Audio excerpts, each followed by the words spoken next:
Alright, so I want to talk a little bit about the three base trig functions in trigonometry. I call them the three base trig functions because all of the other functions in trig are just kind of some mutation of these three. So these are the foundational kind of functions that really define how all of the other behaviors work. So I think it's kind of important to really just understand these three individually, and then the other mutations or variants of these functions start to make a bit more sense. So starting with SOHCAHTOA, which is probably the most popular mnemonic device for memorizing the trig functions. So that's up here. You have this phrase, SOHCAHTOA, where the first letter of each syllable is the trig function. So S for sine is opposite over hypotenuse. C for cosine is adjacent over hypotenuse. And of course, when we're talking about opposites and adjacents and hypotenuse and everything, we're talking about with respect to the angle. So in this example, let's say we have some angle theta.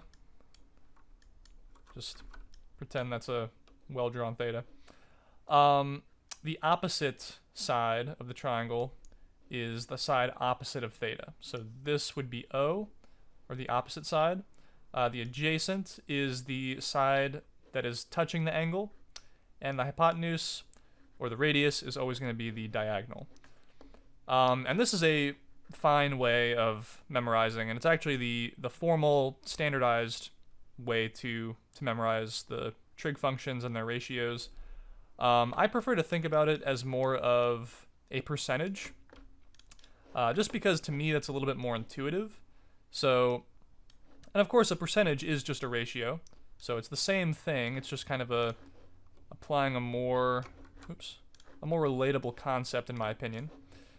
And the reason why I say percentage is because when we're looking at the inner triangle that we can create from the radius of a circle, so let's say that we have some radius in our circle.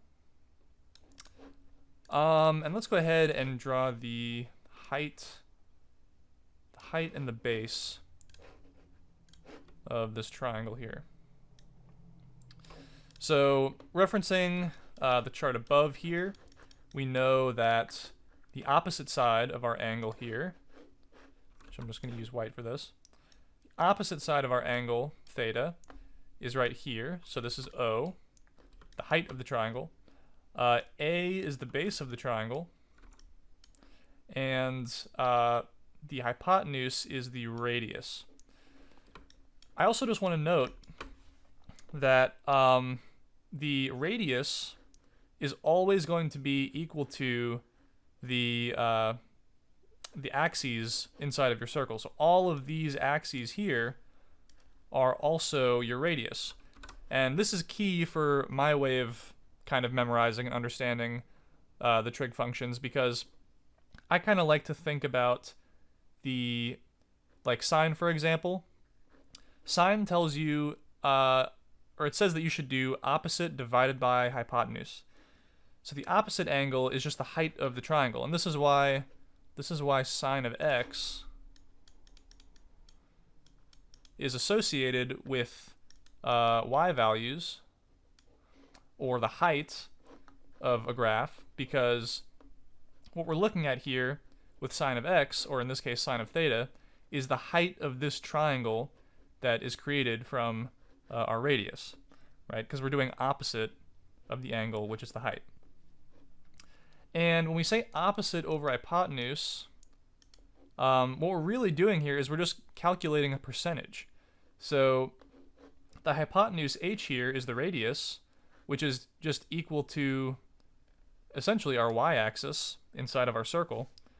And so what this is telling us is that we want to calculate what percentage the height of this triangle is of our y-axis inside of our circle. And so as the radius in our circle is moving, or how as the angle in our circle is moving and changing, the base and the height of our inner triangle is also changing. And I keep mixing up my line and brush tool, so I'm just going to leave it at that. And so as these values are changing, as these lines are changing, they are representing a different percentage of the total radius.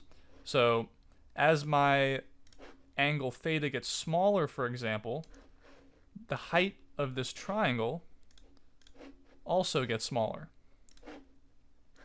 Oops. So it keeps getting smaller and smaller and smaller. And the sine, the computed sine of this triangle is still representing a percentage that the height of this triangle is to the total radius. And that's why, for example, when we take sine of 0, that equals 0, because when the angle is at 0, then the height of our triangle is also 0. It's 0% of our radius, or our y-axis here. And that's also why when we take sine of 1,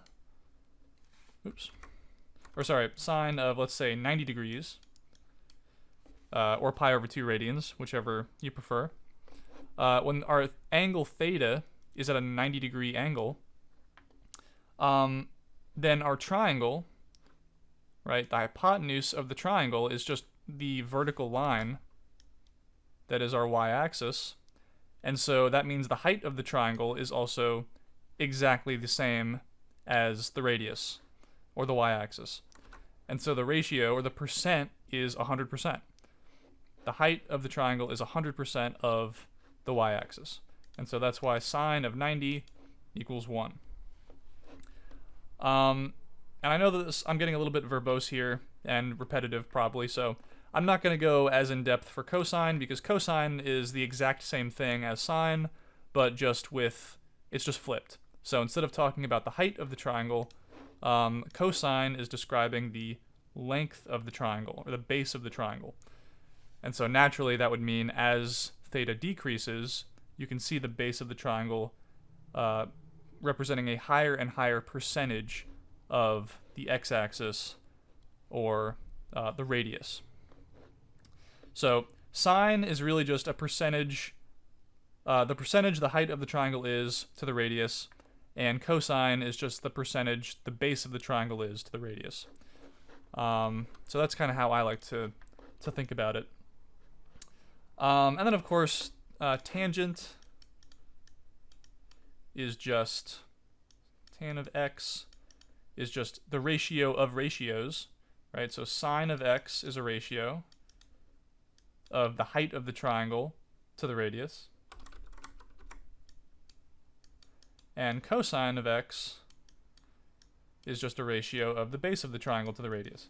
And so the tangent of x is just these two ratios ratioed together. And this ends up actually being the slope of your radius, and we don't have to get into that now, but that's just an interesting factoid. Which makes sense because slope is rate of change, right? It's rise over run.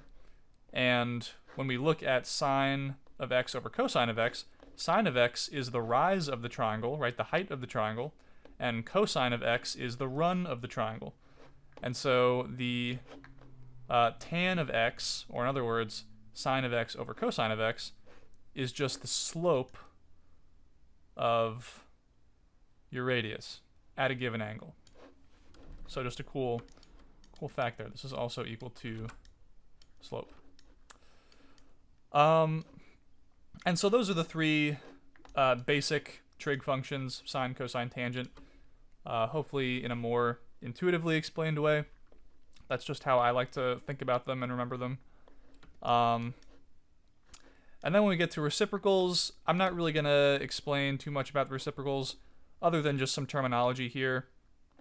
The reciprocal of the sine of x is just 1 over sine of x, and we call that the cosecant, which we just abbreviate to CSC. 1 over cosine x is the secant, which is just SEC. And then cotangent is the reciprocal of the tangent, and that's just abbreviated to COT for cotangent. So this is mostly just for memorizing the terminology here.